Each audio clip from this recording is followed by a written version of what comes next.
Hello friends, स्वागत आहे तुमचं आणखीन एका नवीन व्हिडिओमध्ये। तर आज ना आपण मस्त पालक पुलाव कशा पद्धतीने बनवायचा हे पाहणार आहोत। तर बाजारामध्ये पालक इझिली अवेलेबल झालेला आहे। थंडीमुळे तो अगदी कोवळा, लुसलुशीत आणि फ्रेश असा पालक आपल्याला अवेलेबल होतो। तर तोच पालक वापरून आपण हेल्दी असा पालक पुलाव कसा बनवायचा हे पाहूयात। तर त्यासाठी हा जो व्हिडिओ आहे तो अगदी शेवटपर्यंत नक्की पहा।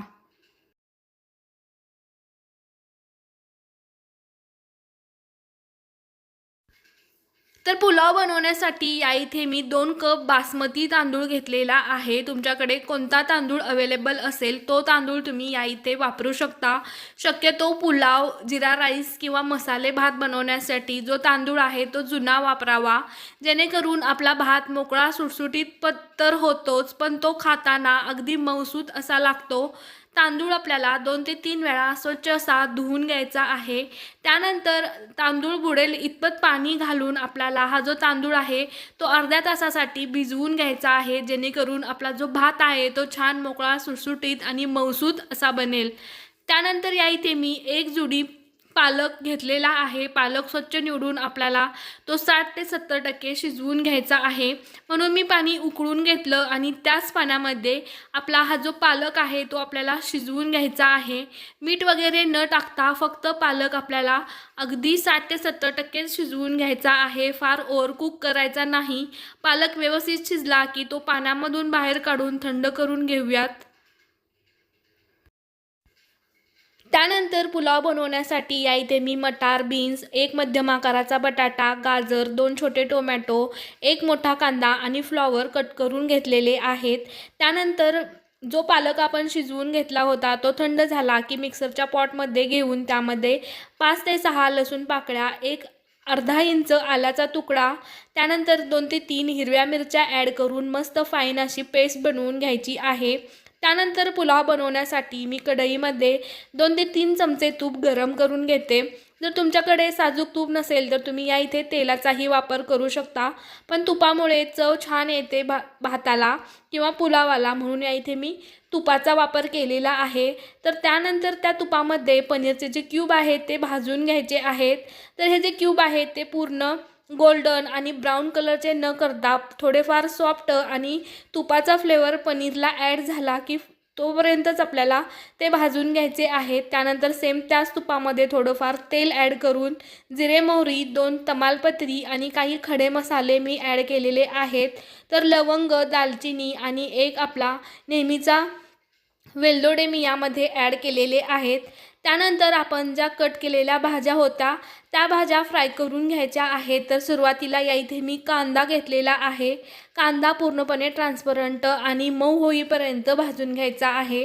जर तुम्ही कांदा खात नसाल तर कांदा आणि लसूण स्किप करू शकता। कांदा व्यवस्थित असा भाजला की त्यामध्ये उरलेल्या ज्या भाज्या आहेत त्याही आपण भाजून घेऊयात। तर सुरुवातीला बटाटा, गाजर, त्यानंतर बीन्स, वटाणे सर्व भाज्या मी यामध्ये ॲड करून घेते।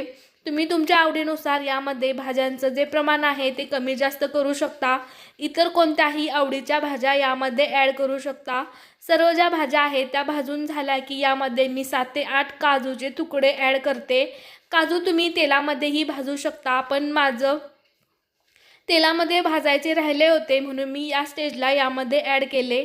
भाज्या भाजण्यासाठी मी यामध्ये थोडंसं मीठ ॲड केलं। मिठामुळे भाज्या पटकन मऊ होतात। मीठ ॲड करून झालं की परत एकदा आपल्याला व्यवस्थित असं हे हलवून घ्यायचं आहे।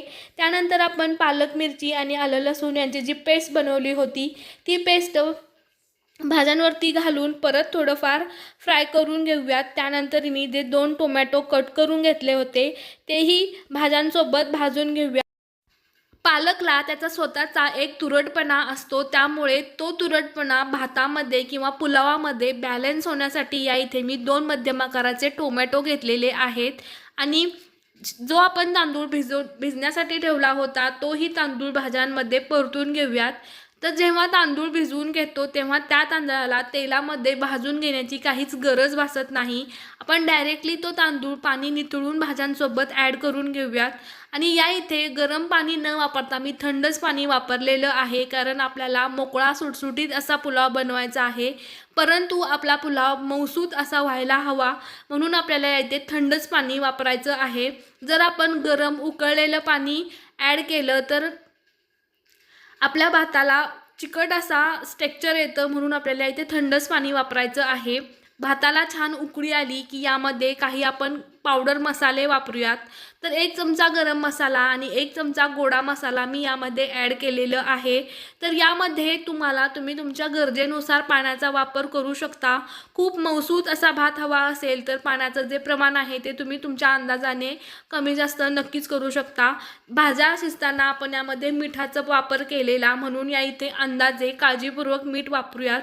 त्यानंतर झाकण लावून 2 ते 3 मिनिटं पुलाव व्यवस्थित असा शिजला की यामध्ये आणखीन थोडं मी पाण्याचा वापर केलेला आहे, कारण लहान मुलं वगैरे भात खातात, त्यांना मोकळा सुटसुटीत असा भात तोंडापर्यंत जात नाही, म्हणून या इथे मी मऊसूत असा थोडाफार भात बनवणार आहे. त्यानंतर यामध्ये मी जे आपण पनीरचे क्यूब्स तळून घेतले होते ते मी ॲड करते. पनीरला जास्त शिजवण्याची वगैरे काही गरज नसते, फक्त तुपामध्ये आपल्याला ते फ्राय करून घ्यायचे आहेत, जेणेकरून तुपाचा जो फ्लेवर आहे तो पनीरमध्ये उतरेल.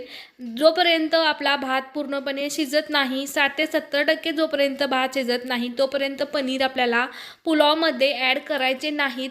जर आधीच आपण ते ॲड केले तर ते खूप हार्ड बनतात, चावताना असे एकदम रब्बरसारखे बनतात, म्हणून आपल्याला पनीर पूर्ण लास्ट स्टेजला ॲड करायचे आहेत. त्यानंतर मी वरतून 2 चमचे या इथे तूप ॲड केलेलं आहे. तर तुमच्याकडे तूप नसेल तर तुम्ही ही स्टेप स्किप करू शकता, पण तुपामुळे एक छान आपल्या पुलावला टेस्ट येते, एक रिचनेस येतो, म्हणून या इथे मी तूप ॲड केलेलं आहे. तर तूप पूर्णपणे ऑप्शनल आहे. वाफेवरती मी थोडा वेळ हा जो भात आहे तो शिजवून घेतलेला आहे. तर तुम्ही या पुलावला भात म्हणू शकता किंवा पुलाव काहीही म्हणू शकता. उत्तम अशा चवीचा हा जो पुलाव आहे तो तयार होतो. थंड झाला की एकदम मोकळा सुटसुटीत असा हा पुलाव तयार होतो आणि गरमागरम जर तुम्ही खाणार असाल तर तो एकदम मऊसूत असा लागतो. घरी जर लहान मुले वगैरे असतील तर अशा पद्धतीचा पुलाव तुम्ही नक्कीच ट्राय करा. तर मस्त कांदा आणि लिंबूसोबत मस्त हा पुलाव तयार होतो. व्हिडिओ पाहिल्याबद्दल धन्यवाद.